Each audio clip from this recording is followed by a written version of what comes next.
भारतेंदु द्वारा लिखा गया दूसरा नाटक भारत दुर्दशा, ये हमारे पाठ्यक्रम का दूसरा नाटक है। इसका प्रकाशन 1880 स्वीकार किया जाता है।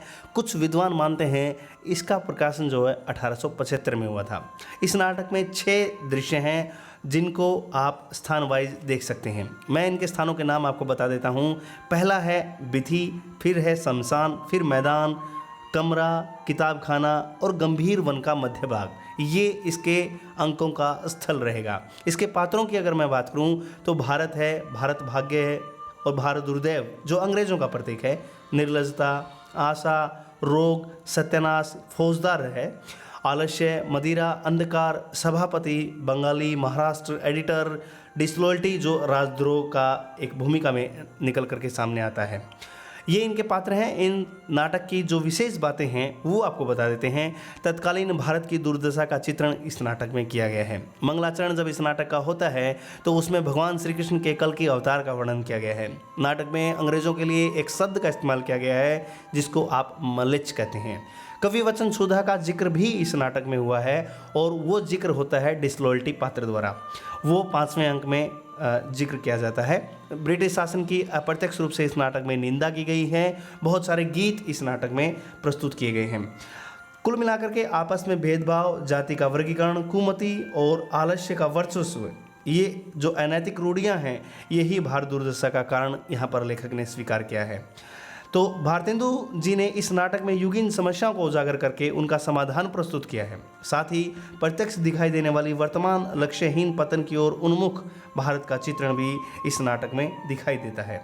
भारत दुर्दशा भारत नाटक के पहले अंक की शुरुआत होती है बिथी स्थान से, जहां एक लावणी आती है। वो लावणी योगी गाता है। नाटक उसी के साथ संपन्न हो जाता है और वो लावणी है, रोहू सब मिल करके आओ भारत भाई, हा हा भारत दुर्दशा देखी न जाए।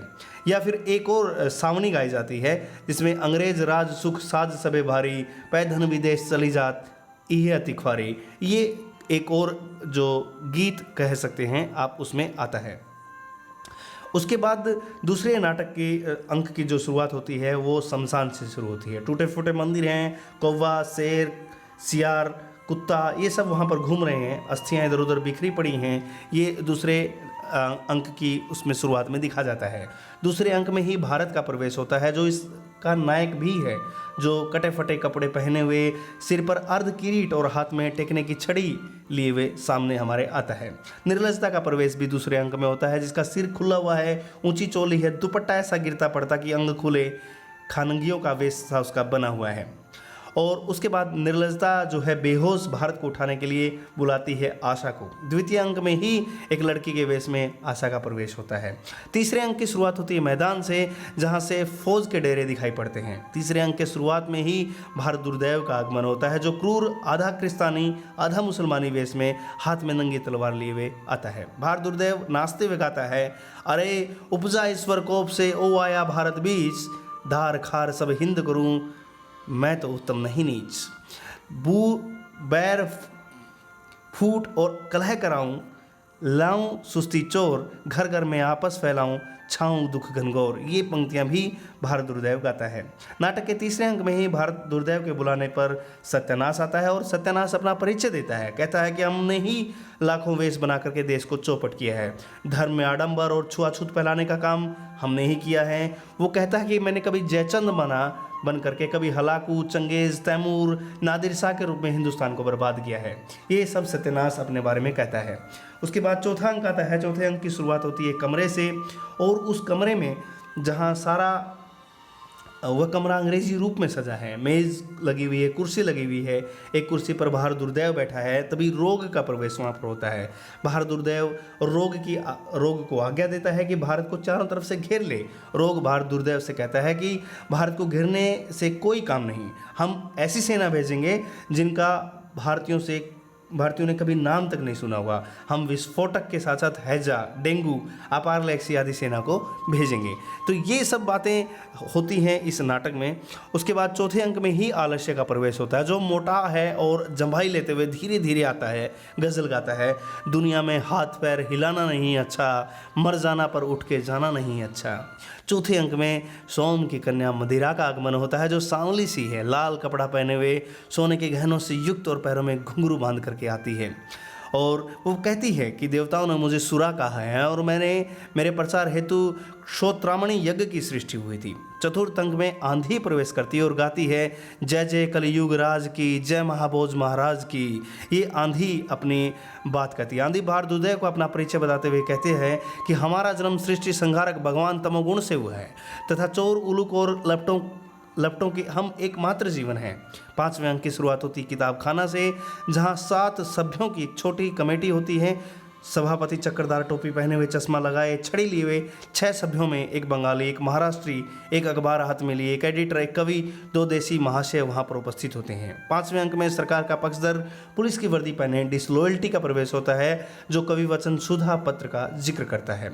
डिसलॉयल्टी सरकार के विरुद्ध बात कर रहे सभापति और उसके साथियों को पकड़ने के लिए आता है। 6ठे अंक की शुरुआत होती है गंभीर वन के मध्य स्थान से, जहाँ भारत एक वृक्ष के नीचे अचेत पड़ा है और भारत भाग्य का प्रवेश होता है। भारत भाग्य गीत गाता है, जागो जागो रे भाई। भारत भाग्य भारत को उठाने का बहुत प्रयत्न करता है किंतु वो उठ नहीं पाता। वस्तुतः भारत की मृत्यु हो चुकी है। अंत में भारत भाग्य भी भारत से असीम स्नेह और उसके वियोग के कारण अपने ही कटार से आत्महत्या कर लेता है और नाटक यहीं पर संपन्न हो जाता है। इस नाटक में बहुत सारी चीज़ें हैं जो निकल करके आती हैं। भारतेंदु जी ने इसमें बाल विवाह का विरोध किया है और विधवा विवाह का समर्थन किया है। उनकी दृष्टि में विधवा विवाह का विरोध व्यभिचार को बढ़ावा देता है।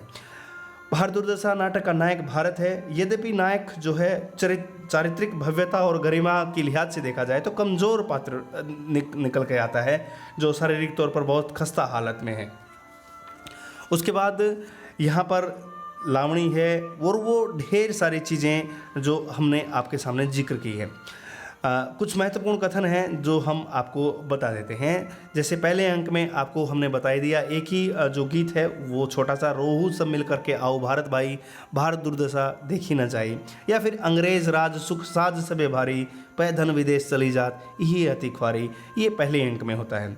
दूसरे अंक की जहाँ तक बात होती है वहाँ कोई भी एक कथन ऐसा नहीं है जिसके ऊपर हम ध्यान दे सकते हैं। हाँ, आशा एक बात कहती है कि मेरे आछत किसी ने प्राण दिया है, ले चलो अभी जिलाती हूँ। तीसरा अंक जो है उसमें सत्यनाश का एक कथन है कि रुच की मद वेदांत को सबको भ्रम न बनाए, हिंदुन पुरुषोत्तम कियो तोरी हाथ अरुपाए। चौथे अंक में आलस्य जो बात कहता है वो गजब गजब की बातें कहता है कि मौत अच्छी है पर दिल लगाना नहीं अच्छा, आलसी पड़े कुएं में वही चैन है। ये सब आलस्य की बातें वहाँ पर होती है। आलस्य एक गज़ल का एक शेर भी वहाँ पर बोलता है, मिल जाए हिंद खाक में हम काहिलों को क्या, अमीर फर्श रज उठाना नहीं अच्छा, दुनिया में हाथ पैर हिलाना नहीं अच्छा। ये वो जो पंक्ति हैं वो चौथे अंक में निकल करके आती हैं। विद्वानों ने क्या कहा है इस नाटक के बारे में? डॉक्टर बच्चन सिंह की अगर मैं बात करूं तो उन्होंने कहा है कि भारत दुर्दशा जो भारतेंदु ने उन तत्वों को खोजने की कोशिश की है जो भारत दुर्दशा के कारण हैं। उन्होंने भारत दुर्दशा का मानवीकरण करते हुए उनके सहायकों को भी उल्लेख किया है। वहीं एक और कथन है इसके बारे में रेवती रमन का। वो मानती हैं कि भारत दुर्दशा में भारत और भारत भाग्य का पक्ष अत्यंत दबा हुआ है। भारत को नायक माने तो उसका नायक तो परंपरागत बिल्कुल नहीं है, अनोखा हो तो हो, कोई दिक्कत नहीं है। तो ये था दूसरा नाटक भारत दुर्दशा।